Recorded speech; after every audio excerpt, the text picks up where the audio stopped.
In 3, 2, 1. What is up, y'all? Welcome back to the Vol Talk podcast.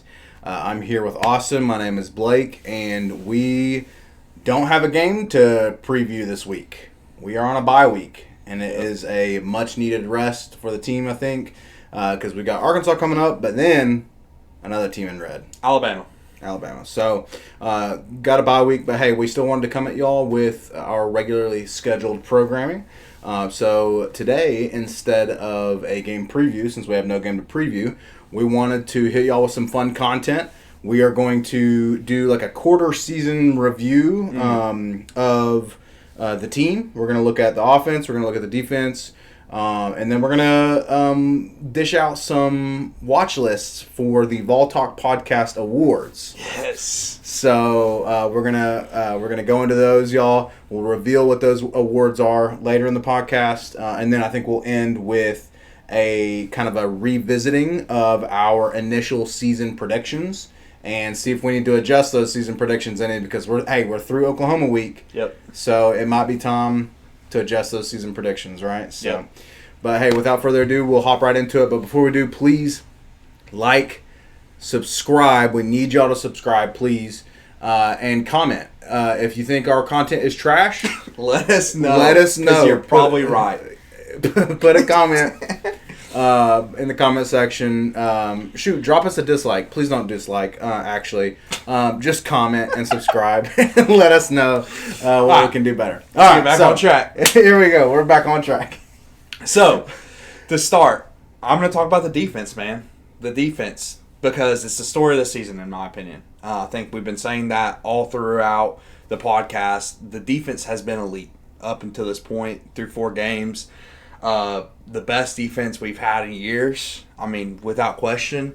And it's such a good defense to this point that I believe it can be the reason we win games. And so far, it has been the reason we've won games. So that's, again, it's the story of the season. The defensive line in particular has been elite, absolutely elite. Top 3 in the country. There's no question about it. One of the highest graded D-lines in the entire country. The secondary has outperformed expectations. Dude, massively yes. Outperformed expectations. Yeah, man. I mean, you can talk about that a little bit. I mean, like, going into the season, let's be honest. We all thought the secondary was going to be bad. We didn't think it was going to be good.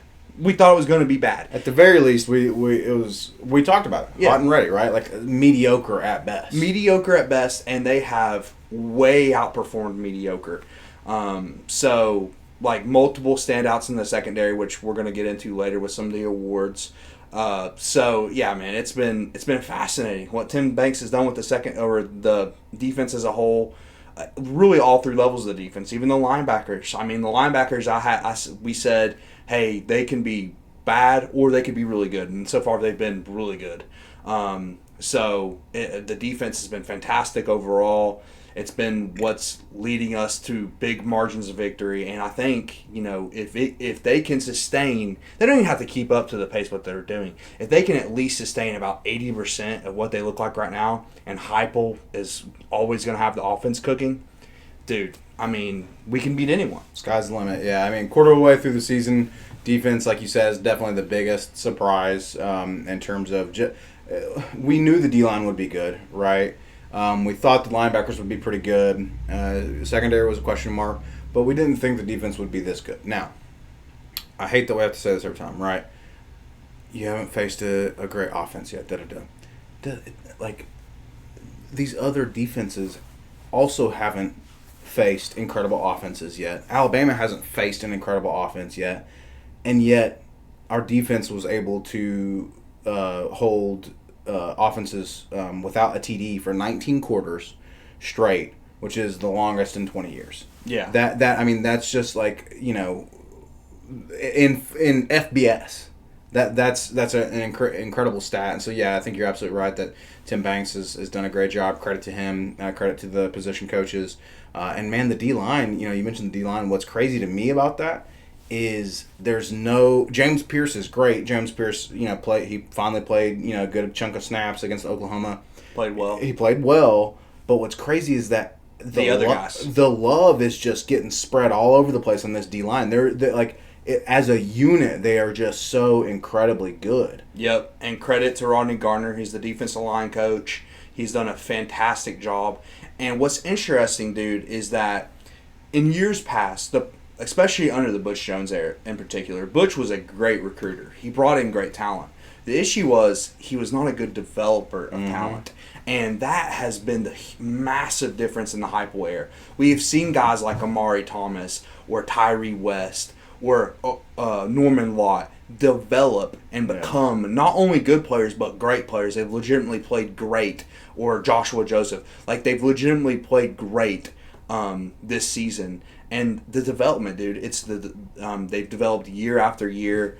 And it's been, I mean, and like you said, the 19 consecutive quarters, dude, it's, yes, it's not high-level competition, but it's 20 years, dude. I mean, 20 years, it's an unbelievable stat. You're not telling me that other teams haven't played 3 or 4 cupcake. And NC State and Oklahoma are not bad teams. They may not have incredible offenses, but they're not bad teams. NC State might be a bad team, but I wouldn't say they're bad. I think they're nowhere near as good as we thought they were. Yeah, they're not. I don't know that they're bad. Yeah, I don't know. But the point is that it's amazing. And whether they sustain this level of success or not, again, if they can just stay solid to good, that's going to be massive. Pairing that with the offense, which I guess is what we can get into next. I mean, the biggest story on offense is still Nico. All right, it's Nico, the freshman. How is he going to play? He's been fantastic, dude. Overall, he's still growing. Yes, there's still room for improvement,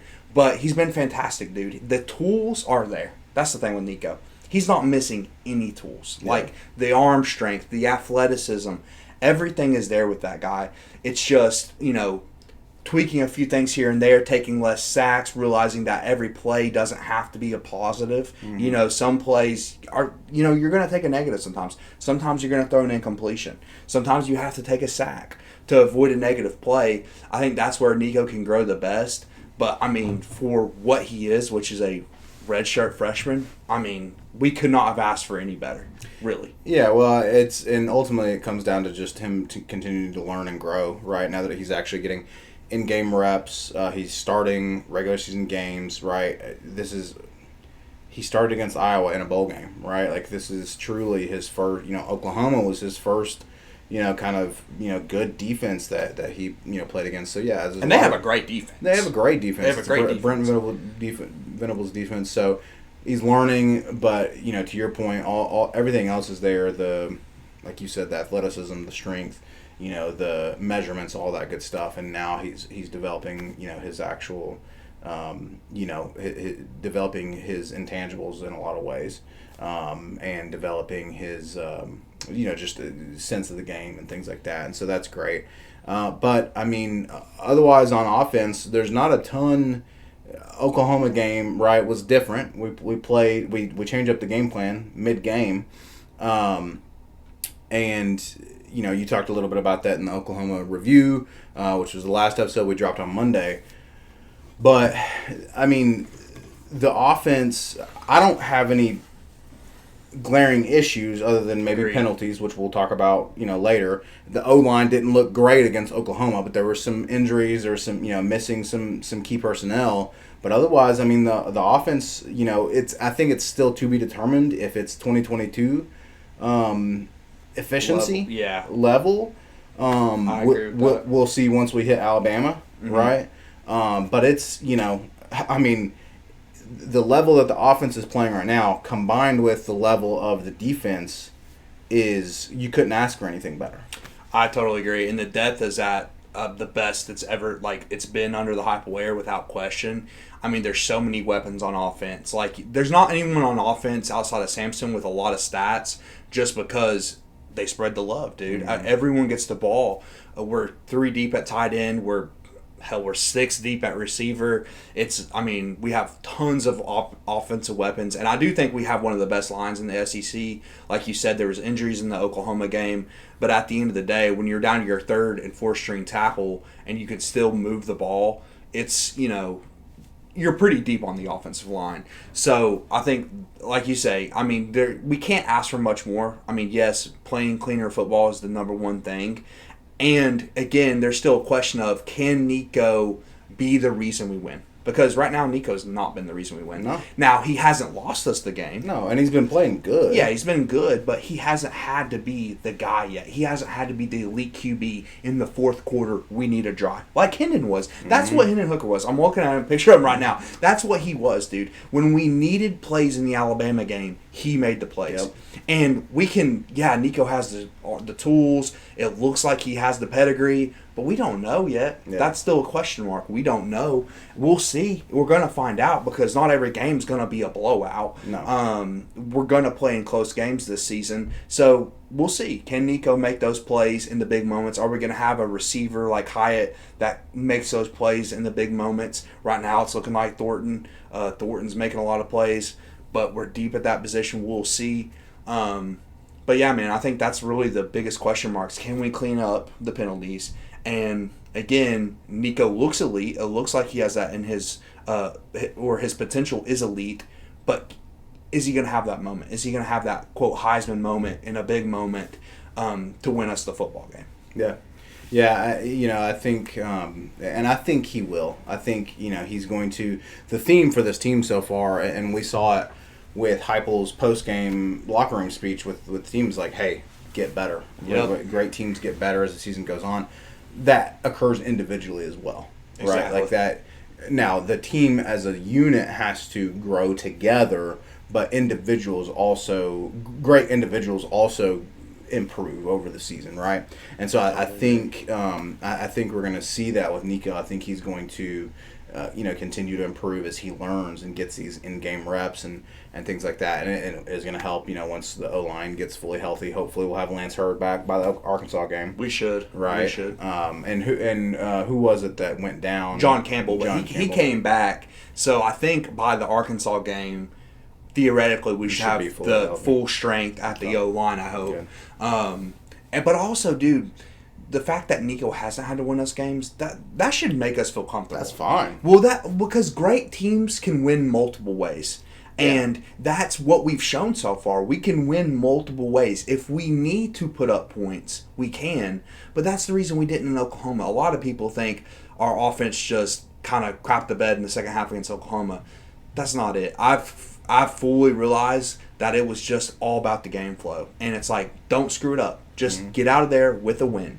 And if we needed to, I think we probably could have hung close to 40 on Oklahoma. I really believe that. But we didn't need to. We have multiple ways we can win. I don't think we could have said that in 2022. I think it was like, okay, we need to hit a couple deep shots. We need Hyatt to get behind the defense. We're going to have a solid run game, but not a great run game. And we need the defense to just not completely crap the bed. And sometimes in 2022, we needed a big stop from the defense occasion. It's like, hey, defense, we just need one stop. Yeah. Whereas, this year, so far it's like, hey, like you said, there's multiple ways to win. And you look at 2022 Georgia and Stetson Bennett, sorry, no disrespect, but Stetson Bennett was not the guy that was winning them football games. Yeah, exactly. He had a couple great moments, right? So and I think Nico is better than Stetson Bennett, right? So I think so Nico is going to be able to have those moments if they need to come. But yeah, the fact that, to your point, it's like we can't, Hendon Hooker, he as we saw, he can't do it all by himself. No. The defense completely gave up in the South Carolina game, and Hendon Hooker played well in that game. Yeah, and of course he got injured too, but he couldn't do it all by himself. Yep. And so we, especially when it's a redshirt freshman, Hendon Hooker was also he had so much experience. He had so much experience, and so you can't hang it all on a redshirt freshman. So the fact that we do have this defense in the position that it is, the run game where it's at, these receivers who we're so deep at receiver, and like you said, there's not a breakout guy yet. Nico's able to spread the ball around. To me, as much as I wanted Nico, to break out by this point and be in the running for the Heisman, I care more about the Vols winning. Yeah, and exactly. I think this puts us in this is a better spot to be in terms of looking at the entire season and winning. I agree, because like I say, great teams have multiple times or multiple ways to win. So yeah, man. I mean, and I do, like you said, I think Nico, given the opportunity, will come up big in big moments. Yep. We just haven't seen it. And hopefully we don't have to see it. I would love to blow out all 12 opponents. Don't think it's going to happen. Yeah. But, it's also different. It's like, sometimes certain players can't handle. They can handle being like punching the punching bag, but they can't handle when they're the punching bag. So what will happen when we're down? Because we're going to be down at some point in the season. We haven't been yet, but we're going to be down in a football game. What happens when you have a 14-point deficit against Georgia or a 10-point deficit? How are you going to respond? So that's like the biggest question mark. But we'll see. That's why we have the rest of the season. We're going to play it out and see. But I don't think, as a whole, I don't think we could be any happier with how the season's went, dude. I mean, we really can't. We are 4-0. Honestly, there was a very real possibility of 2-2 at this point in the season. Yeah. I mean, we talked about that on the season preview. It's like, dude, NC State could have been a loss under different circumstances. And Oklahoma for sure could have been a loss. I mean, that was one of the games where we had circled. It's like, if we win this game, it's going to change the outlook of the season. And that's where we're at, man. I mean, we at this point, there are no limits on the team. There are no limits. We're not looking at this team and being like, oh, let's hope we can win 9 games or 10 games.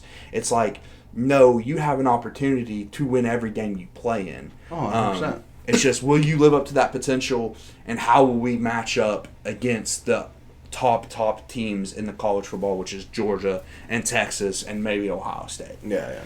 So yeah, and again, we're not saying that we expect to go between the hedges and beat Georgia at this point. The point is that it's based on what we've seen. It is within the realm of possibility, right? That this team, if they continue on that trajectory, if they continue to get better, because Georgia isn't until late in the season. Yeah, Georgia's our third to last game this season or something like that, or maybe we have a bye week after Georgia or something like that. But we've got time to develop. Obviously, Alabama is still going to be a huge test. Okay. Yeah. Alabama is not suddenly just a pushover team. They're still Alabama. They still have that foundation Nick Saban built, right? So we're not saying that it's we expect to win these games, but it's beyond the realm of possible. It is certainly feasible. It's I might even say that. Well, we'll get into our updated season predictions at the end of the show. But yeah, man, I think again, like we talked about in the Oklahoma review, it's the penalties. We just got to clean up the penalties. That's my main concern at this point in the season. Yeah, I agree. I mean, like, there's nothing that I don't have how do we clean it up? You just gotta tell guys, stay composed. Yeah. Be disciplined. Be disciplined. Keep your composure. And obviously the coaches are looking at that kind of stuff. It's just when we're looking at the rest of the season, we're trying to project out okay, what can hurt us down the road? I don't think talent's going to be an issue. I think what could be an issue is discipline. Because I talked about on the Oklahoma review, what makes great teams stand out? What's the difference? Because if we have equal talent with Georgia, which might not even be true, we might still have a slight talent deficit with Georgia and Texas. So how can we make up that gap? It's intangibles, and one major intangible is discipline and cleaning those kind of things up. Kirby Smart is fantastic when it comes to things like that. So we have to take a next step as a team in cleaning those things up, or it could definitely come back to bite us at some point. In games like Oklahoma, where we're clearly more talented than the other football team, we're just dominant in the trenches, 10 penalties might not matter. But in games where that's not as clear, it will for sure matter. Against Alabama, against Georgia, it's going to matter for sure. Yes. So, yeah, got to clean that up. But overall, couldn't be happier, so far with how the season's going, both offense and defense. Looking great, and there's a lot of standout players so far. Guys that we expected, but then there's some guys that we haven't expected, and especially on defense, we didn't expect this kind of defensive performance. So with that being said, we're gonna kind of transition into our we're doing a watch list, right? We're not giving out watch list. We're not giving out awards yet, but we have come up with a few kind of preliminary Vol Talk podcast awards. Okay. And so at the end of the season, we'll actually give out these awards. But the first one, of course, is going to be the best offensive player. And of course, we're going to call that the Peyton Manning Award. Peyton Manning Award. Correct. You have to, right? I mean, the GOAT.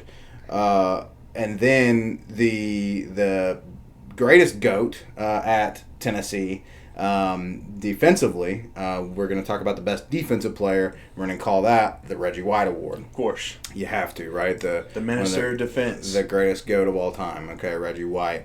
And then, my personal favorite, we're going to talk about a guy who's been underappreciated, maybe hasn't been noticed, maybe you don't realize that, he's actually key to, kind of this whole thing. And we're going to call that, of course, the Casey Clausen Award. Blake's favorite player of all time, Casey Clausen. Listen, if you haven't seen the episodes in the past where we've talked about it, Casey Clausen, I think Casey Clausen, Hendon Hooker notwithstanding, before Hendon Hooker, Casey Clausen was the best quarterback at Tennessee since T. Martin and Peyton Manning, because he actually beat Alabama and Florida in the same year. And that's what I freaking care about, beating those Gators and that Crimson Tide. So, we're going to talk about a guy that's underappreciated. That's going to be the Casey Clausen Award. Can't wait. So, let's hop right into, you want to start with offense? Yes. So, we're going to go, my list what we're going to do is we're going to pull up our lists. Austin, we didn't consult on this. We kind of individually decided who we want to put on our list. So, this is our initial top 3 watch list. Do you want to go 3 to 1? Like a countdown, 3 to 1? Okay, we'll do that. Okay, so... I actually have honorable mentions, too. Honorable mentions, okay. I don't have any honorable mentions, so I'll let you all throw out the honorable mentions. Peyton Manning Award. Peyton Manning Award. Start with your honorable mentions. Okay, my honorable mention is Cooper Mays. You got to give O-line love. He's our best offensive lineman, and I couldn't keep an O-lineman completely out of the conversation. He might be our best offensive player, but O-linemen just don't get the love. But I got to throw him in the honorable mentions. I hear you. 100%. Okay, good. That's a good honorable mention. Cooper Mays. We love that guy. All right, so I'm going to kick off with my number 3 for the Peyton Manning Award, and I'm going to put at number 3... Mr. Nico Iamaleava. Okay, so I think Nico, we already talked about it. And honestly, I wouldn't be shocked if he's not on your list. He is. He's also my number 3. Also number 3. So we can both talk about him. Okay, great. So we're gonna have the same top 3, I think. I do. I think we're gonna have the exact same top 3. I don't know. We'll see who number 1 and number 2 are. So Nico he's played good. He's made a few mistakes, right? Like an interception and a couple fumbles that are probably primarily on him. Hasn't made the greatest decisions. Some throws were not. No, we don't expect him to be perfect, right? He is, he's a redshirt freshman. He's not gonna be perfect. But he's played well, and he has the potential to, by the end of the year, again, still be in the Heisman race, right? Yeah, and so exactly. To me, he's got to be on the list. It's just that he clearly, and this is no hate against Nico, he just hasn't been the reason we're winning. So. Yeah, exactly. Like, we haven't really needed him to be that guy. He could easily finish number 1 on this list. I mean, easily. If he has that Heisman moment, he could easily finish number 1. And since I have the same guy, I'll just kind of like piggyback on what Blake says. He's been good. He has made mistakes. He's like you said, a freshman. He has growing pains to go through. But I think he has to at least be on the watch list because he's that special. Like, he has that potential to be special. Exactly. So I guess I'll go with my number 2. Who's your number 2? I'll throw up my number 2. I got Dante Thornton Jr. Okay. Dante Thornton Jr. He has been the best receiver. He's been, he's just been overall the most consistent receiver in my opinion. He's had massive plays. And he's been, honestly, if we did most improved player, he would be my number 1 most improved player in the second year in Heupel's offense. I think he's becoming like the number 1 guy. I mean, as far as like big plays are concerned. So overall, he's been really good. He's actually our highest graded player via PFF on our offense, 90.3 receiving grade. So he's been really good. And I got him at number 2. Yeah, and the thing about him is he might be that Jalen Hyatt type guy, right? He's just able to get open. Yeah, exactly. And that's been huge. So my number 2 is going to be Dylan Sampson. Number 2. Number 2. Okay. Dylan Sampson is, and so I'll go ahead and throw out my number 1. and then because Okay. I'm sure We're split. D Samp's got to be your number one. So Yes. Dante Thornton is my number one. So Okay. Dante Thornton is, you talked about how he's the highest graded so far. He's had, he's starting to have not necessarily a breakout year, but he has set himself apart. Yeah. He has been the reason for several touchdowns. He's been, Nico's, kind of go-to guy when he's needed. And so Dante Thornton is my number one. Dylan Sampson's my number two. Perhaps that's disrespectful. Perhaps a little bit. Perhaps I'm saying it to, even though Dylan Sampson nor anyone else watches this podcast. Never watch this. But, perhaps I'm saying it to kind of try to boot. Because honestly, to me, again, Dylan Sampson's a guy who could very easily finish number one on this list. Mm-hmm. And again, maybe deserves to be number one. But, he's just, he's the workhorse, man. And he makes the first guy miss every time. And he's still on track he only scored one touchdown against Oklahoma, but he's still on track to potentially beat the UT single season rushing touchdown record, right? Correct. And is still could push Derrick Henry's SEC record. Yep. Right? Correct. So he's my number one, Dylan Sampson. We were just flipped on 1 and 2. Dylan Sampson's been phenomenal. He's our second highest graded player on offense via PFF. He has 449 rushing yards right now, which is second in the Southeastern Conference. He's averaging 6.5 yards per carry. I mean, dude, if you're averaging 6.5 yards per carry, you don't even need to throw the ball. Rushing is that efficient. Then just run the ball every play. So that's how good Sampson's been. He's an all-around back, dude. I mean, he catches out of the backfield. He picks up blocks in the, pass protection. So, I mean, he's been phenomenal, dude. And he's a leader, dude. That's another thing. Intangible. Oh, he's as far as intangibles are concerned, right. He's like the number one leader on the team, frankly. So, yeah, I mean, you got to go D-Samp number one. I think he's the favorite to win the award at the end of the year. Could be Nico. We'll see what Nico does. But yeah, man, that's the leadership of Peyton Manning Award. Dude, yes, it's been a good offense. I love that the love is getting spread around. Yep. And yeah, D-Samp, man, I'd love for him to end up in the Heisman conversation too. He should be in the Heisman conversation right now. Nico's ranked 6th. It's like, well, you haven't watched the football team. I mean, Nico's phenomenal. He makes phenomenal throws. But if anyone should be in the Heisman conversation on this football team, it's Dylan Sampson. Yeah, give Dylan Sampson some love, man. I agree. He's been so incredible. And hey, I'll give an honorable mention real quick before we shift to defense. Okay. To the rest of the running backs committee. Bishop, Deshaun Bishop, man. Deshaun Bishop has been phenomenal. Huge and that's what allows a Dylan Sampson type to stay fresh, especially with this high octane offense, dude. Exactly. When you're going with so much tempo, you need 2 or 3 guys behind your starter to get in and make and have valuable reps. And I thought Deshaun Bishop was phenomenal in Oklahoma. Oh, yeah, and overall, dude. Yeah, overall he's been playing great. So honorable mention to them. But that's our Peyton Manning Award watch list. So now we're going to move to Best Defensive Player watch list for the Reggie White Award. Yes. Okay, now listen. We gotta. This does not mean that this person is worthy of Reggie. No, nobody will take it that way. You have to understand this is the best player on defense for this season. Just this season. Just this year. Because if it was included on the football team, it'd be James Pierce. But it's just this season. Yes, exactly. So through 4 games.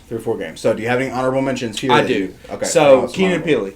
Pili's honorable mention. I kind of cheated on this list. You'll see with my number 3. But Keenan Pili, he really probably should have been on the list, but he's changed the middle of the defense. Yeah.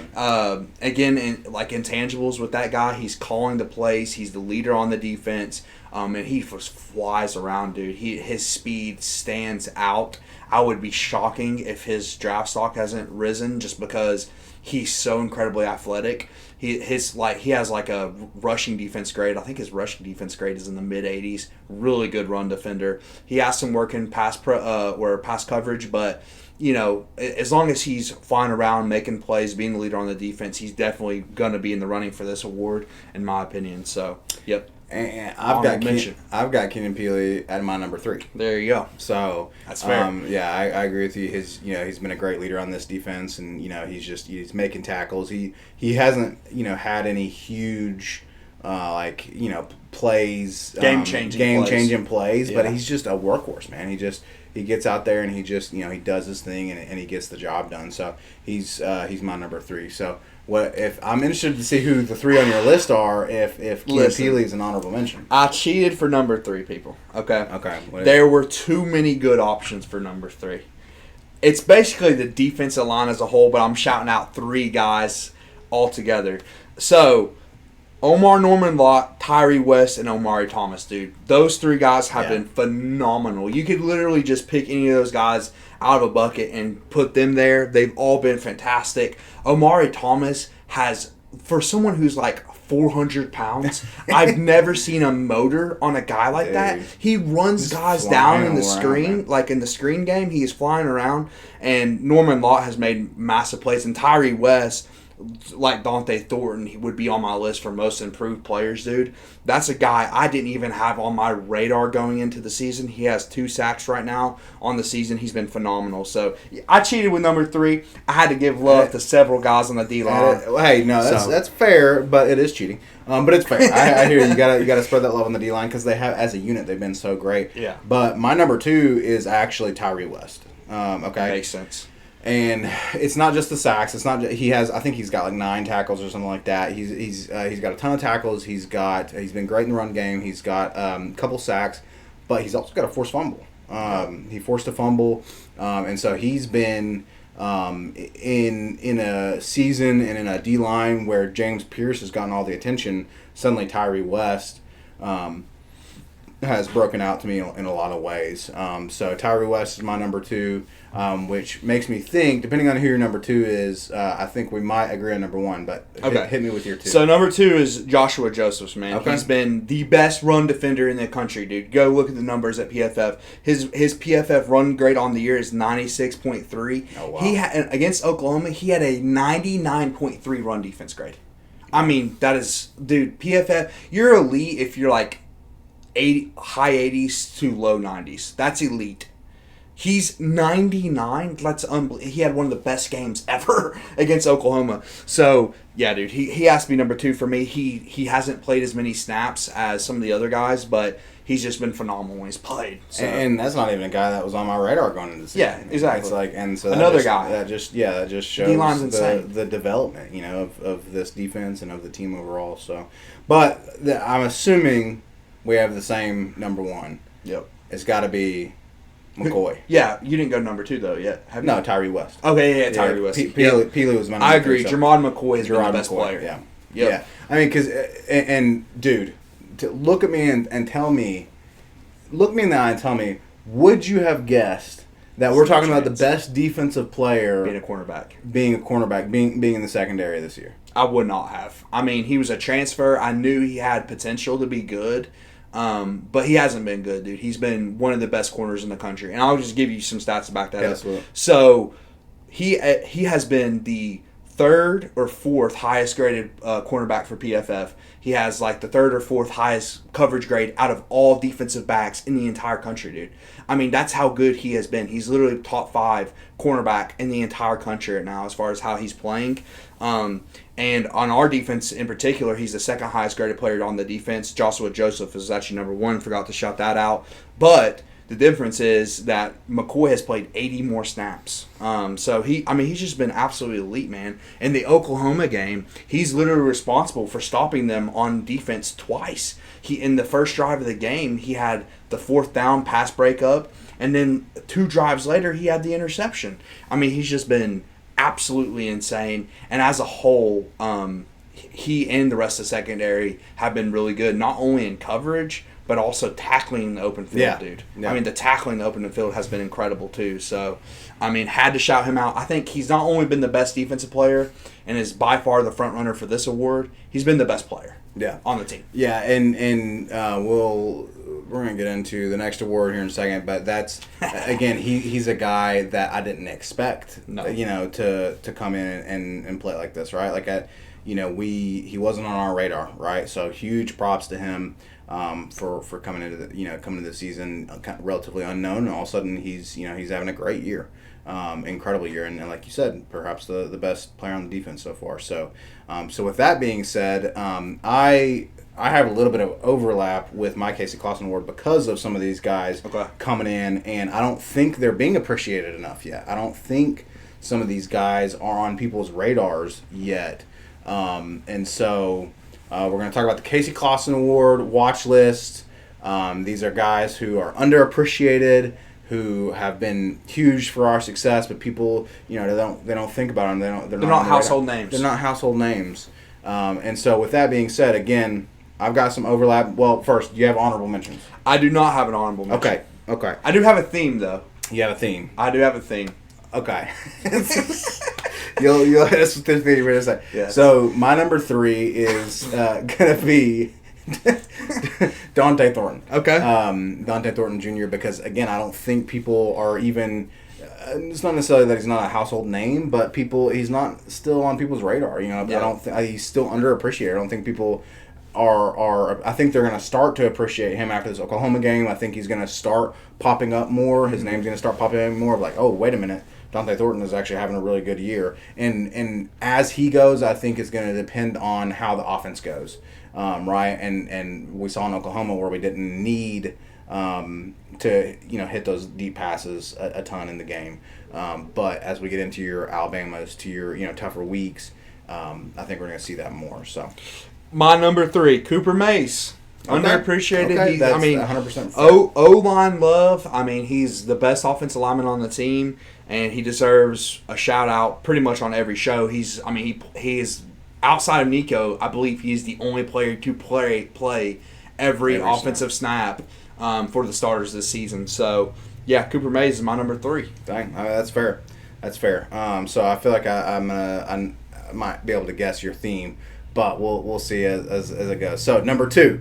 I gotta say McCoy again. Again, because I think he's underappreciated. I don't think people realize yet, especially with McCoy. Dante Thornton, I think people, I know that name, but I think for some people who are watching this podcast right now, this might be the first time they're hearing about Draw McCoy. Yeah. They might not have him on the radar yet, so I gotta shout him out. Definitely my number 2. Totally fair. My number 2, and you'll guess my theme after this. Miles Kitselman. So Kitselman. So I won't point out what my theme is, but if you know our players, you'll kind of understand what the theme is. I mean, they're high motor guys, dude. They're high motor guys. Anyway, Miles Kitselman, man. Yeah, that's not what I was thinking your theme was going to be, but I'm tracking now. I got you. Yeah, Miles Kitselman, dude. I know who your number 1 is now, too. Yeah, you probably do. Miles Kitselman. He's been really good, dude. He's been good. What can I say? Miles Kitselman. Yeah, what can you say? Whatever you do, don't say it. So, actually, I like that. I didn't even think. I actually have loved the way Kitselman's been playing. Yeah. And so, I'm glad you brought him up because I forgot to give him a shout out. Definitely Kitselman is underrated. So I think we both know who we're going to say for number 1 then, and that's Will Brooks. Yep. Man, a freaking walk-on safety. Okay, he had the game-changing picks. I think we still would have ended up beating NC State, probably, but his pick six against NC State flipped that game around real quick. Totally. I mean, that was the point where they lost.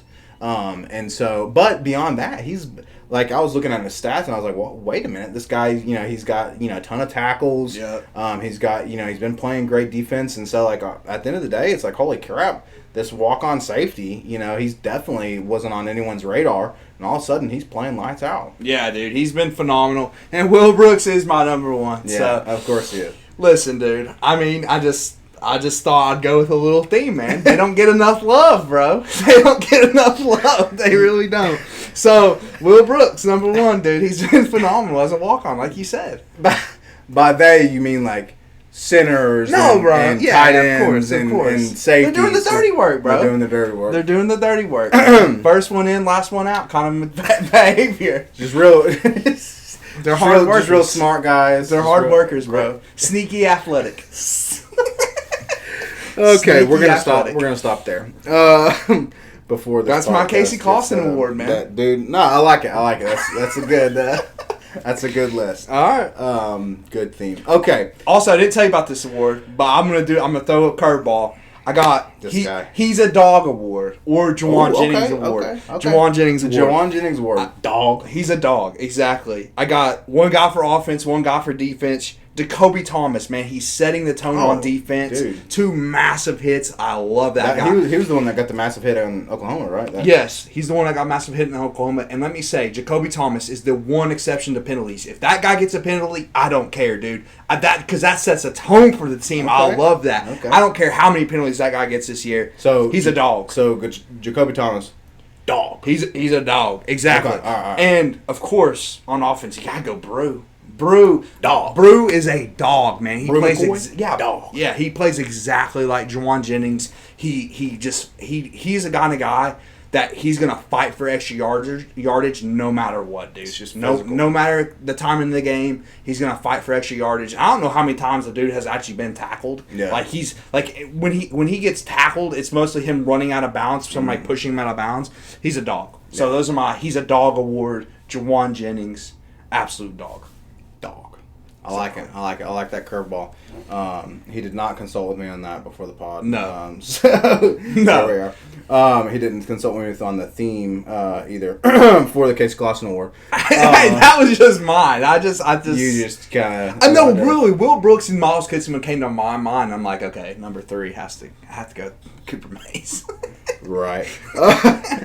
No, that's good. So we'll continue that, and by the end of the season, we're gonna probably throw in a few more awards. As well. I hope so.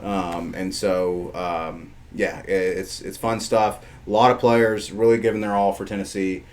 So you love to see it. So those are our watch lists, y'all, for the Peyton Manning Best Offensive Player Award, Reggie White Best Defensive Player Award, Casey Clausen Most Underappreciated Player Award, and then now the He's a Dog Award. Yep. All right. So finally, we're going to close out this podcast with revisiting our season predictions. Okay. I don't think we need to necessarily rehash all the different scenarios we talked about in the beginning of the season when we did the season preview. Go back and check it out if you want to kind of talk about or see what we talked about for this team before the season even started.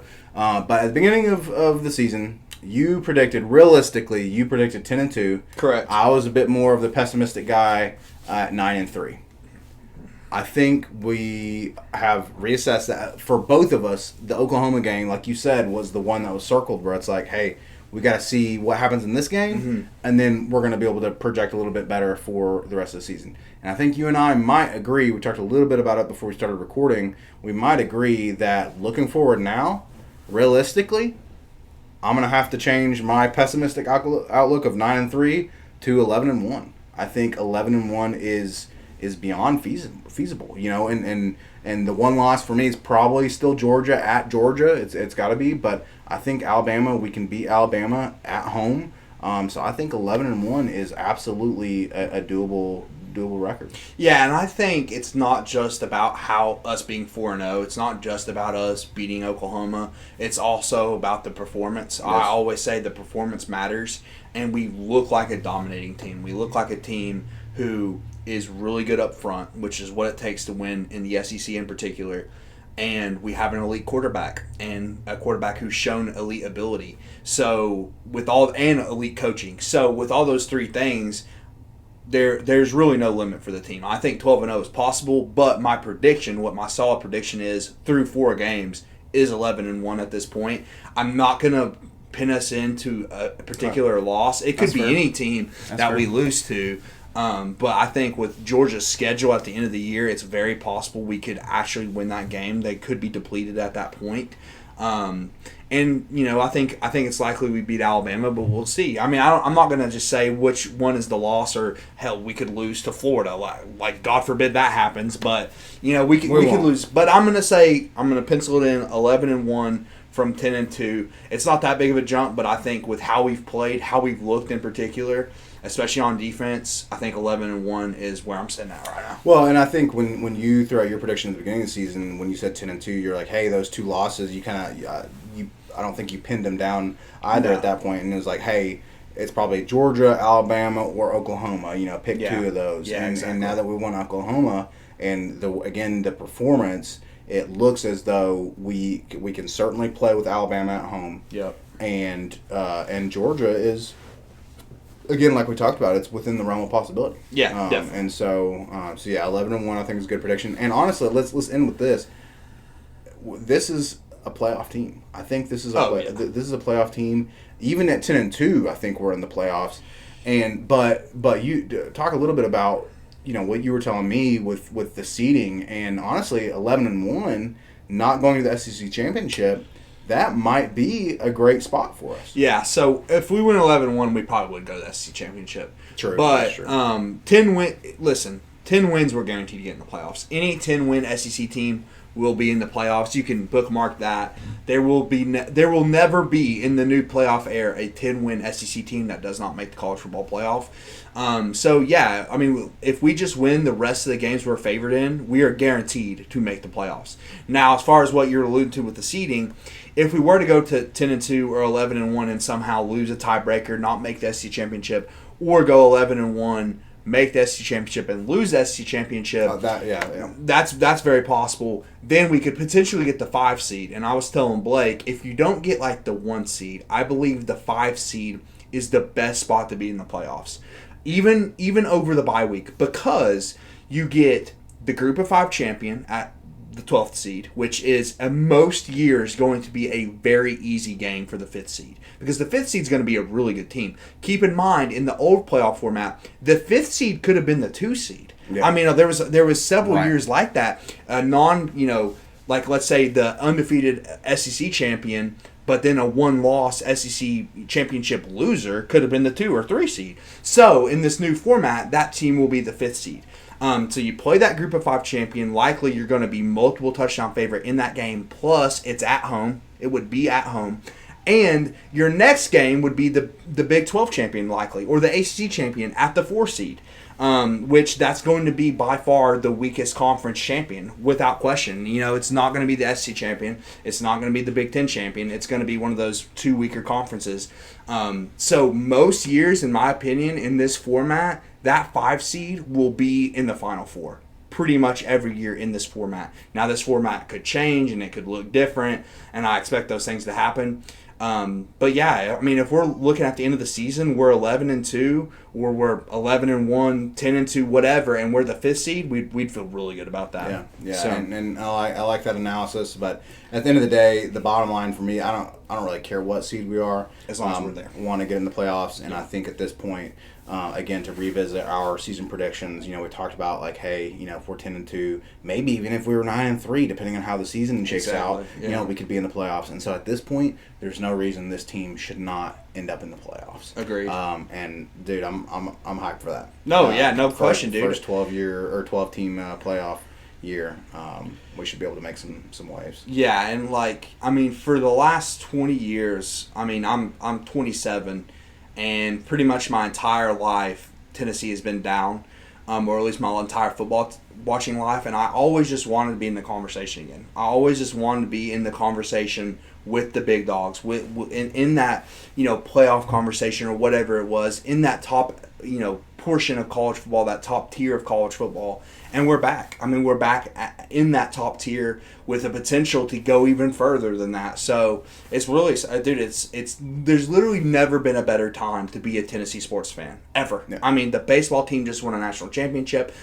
Rick Barnes has the basketball team in the Sweet 16 Elite 8 every season, pretty much, and the football team is doing what it's doing. So it's fantastic, dude. It's fantastic. So we're super excited. But hey, that's it, y'all. That is our kind of quarter season review.